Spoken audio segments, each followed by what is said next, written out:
हाँ, अगर 40 तक नंबर आ रहे हैं तो ठीक है, मतलब है ना, लेकिन और कोशिश करें, क्योंकि डिपेंड करता है, देखो पेपर मैं तुम्हें फिर बता रहा हूँ, मार्क्स मार्क्स कभी कितने आ रहे हैं और एग्जाम में कितने आएंगे ये उस पर डिपेंड करेगा कि ये पेपर जो तुम दे रहे हो और एग्जाम लेवल क्या, अगर आसान आ गया तो अभी तुम्हारे मेरे टेस्ट में 40 आ रहा है तो वहां पे आगे तुम 60 आ जाएगा, ये है।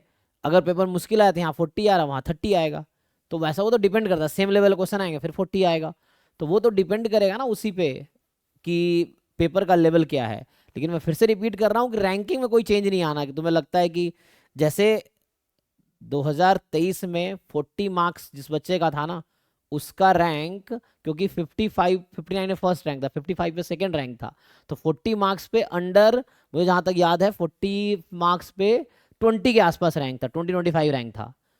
अगर बहुत ज्यादा 30, क्योंकि 45 पे 16 रैंक था रितिका का, है ना, 15 रैंक था 45 पे, 2023 की बता रहा हूँ मैं।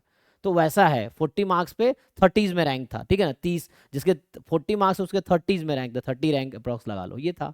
जबकि यही 2024 में देखोगे तो 30 मार्क्स पे 150-200 रैंक था। तो कैसे तुम एनालाइज करोगे, तो ये डिपेंड करता है पेपर के लेवल पे, है ना, कि 23 में 40 मार्क्स पे 30 रैंक है और 2024 में 40 मार्क्स पे 150-200 रैंक है।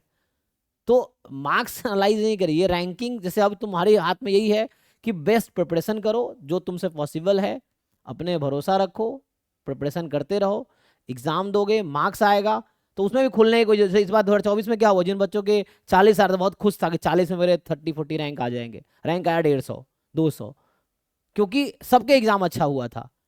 तो तुम्हारा अगर अच्छा हो रहा है, तुम्हें देखना है कि सबका अच्छा हो रहा है तो मार्क्स उसके अकॉर्डिंग ऊपर जाएगा। तुम्हारा एग्जाम अगर खराब हो रहा है, अगर सबका भी खराब जा रहा है, तो उसके अकॉर्डिंग रिलेटिव रैंक आएंगे। तो एडमिशन रैंक पे होना है, मार्क्स पे नहीं होना है। तो मार्क्स को लेकर होने की जरूरत है नहीं, है ना। और जब एग्जाम दोगे तो रैंकिंग उसके अकॉर्डिंग होगी, लेकिन हाँ बेस्ट पॉसिबल तुम ट्राई करो, तैयारी अच्छे करो, अपने भरोसा रखो और खुद पे भरोसा रख के तैयारी करते रहो। एग्जाम में मिस्टेक से बचो, जो टेस्ट में गलतियां हो रही हैं उस पे काम करो, ठीक करो, वो गलतियां एग्जाम में ना हो, ये तुम्हें कोशिश करना है। टेस्ट का यही पर्पस है कि एग्जाम में जो तुम गलतियां करोगे यहाँ पे वो गलतियां तुम्हें ठीक हो जाएगी, मतलब जो गलती है ना वो गलतियां यहाँ हो जाएगी, तो ये गलती फिर एग्जाम में नहीं होगी तुमसे। वरना टेस्ट नहीं दोगे तो सीधा सीधा एग्जाम में गलतियां करोगे। तो वो सब चीज़ें हैं, तो टेस्ट इसलिए है कि हम अपने आप को इम्प्रूव कर सके।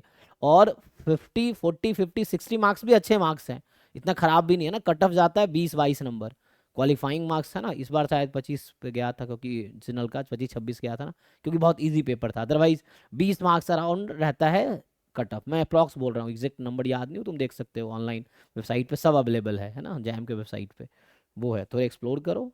बाकी मार्क्स को लेकर नहीं रोना है, अपने आप को इम्प्रूव करते रहना है, उससे कुछ, है ना, इम्प्रूव करते रहो। कैसे इम्प्रूव करोगे, तो पास्ट टेस्ट में जो गलतियां हो रही हैं उस पर काम करके, वही गलती रिपीट ना करे, यही सब कोशिश करना है तुम्हें।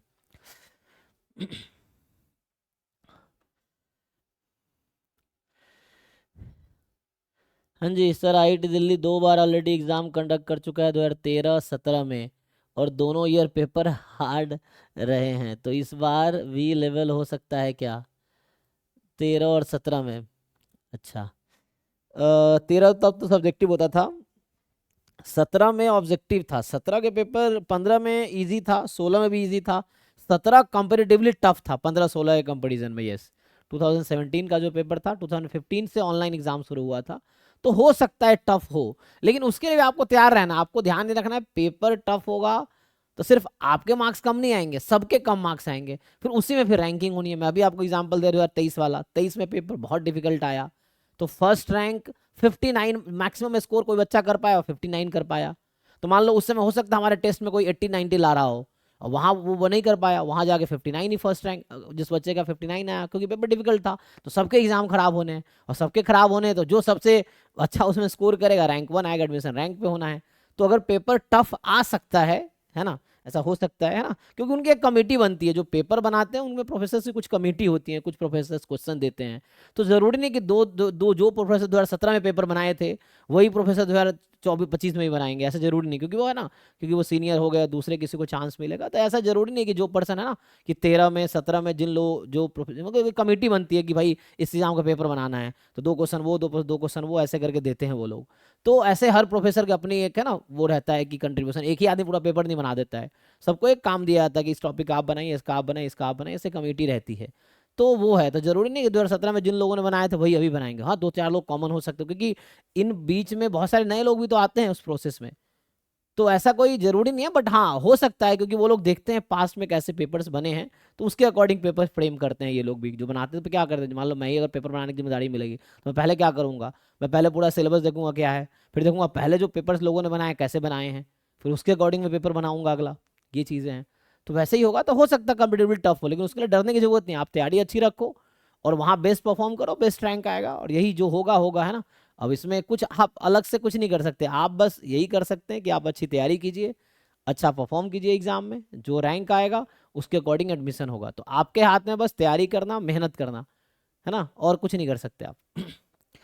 सो अच्छी प्रिपरेशन करो, सिलेबस किया है, पीवाईक्यू किया, ज़्यादा से ज़्यादा क्वेश्चन सॉल्व करो, प्रॉब्लम जो आपको अभी फेस कर रहे हो उस पर सॉर्ट करो, कि कॉन्सेप्ट नहीं याद है तो उसको रिकॉल करो, डेफिनेशन नहीं पता याद करो, थ्योरम नहीं पता याद करो, अप्रोच नहीं पता सॉल्व करो, हेल्प लो गूगल से, यूट्यूब से, मुझसे, या जहाँ तहाँ दोस्तों से, डाउट फैकल्टी से हेल्प लो, इम्प्रूव करो। तुम्हारे हाथ में सिर्फ इम्प्रूव करना, जो तुम्हारे अंदर टैलेंट है और रातों रात तुम वो नहीं हो जाओगे। ये मतलब एक कंटिन्यूअस प्रोसेस है, तो उस प्रोसेस से ही आपको जाना है ना। तो जितना वर्क करोगे उस पे उतना इम्प्रूव करोगे। तो अभी तुम बस उसके अकॉर्डिंग काम करो, ठीक है। पेपर टफ आ सकता है मे बी।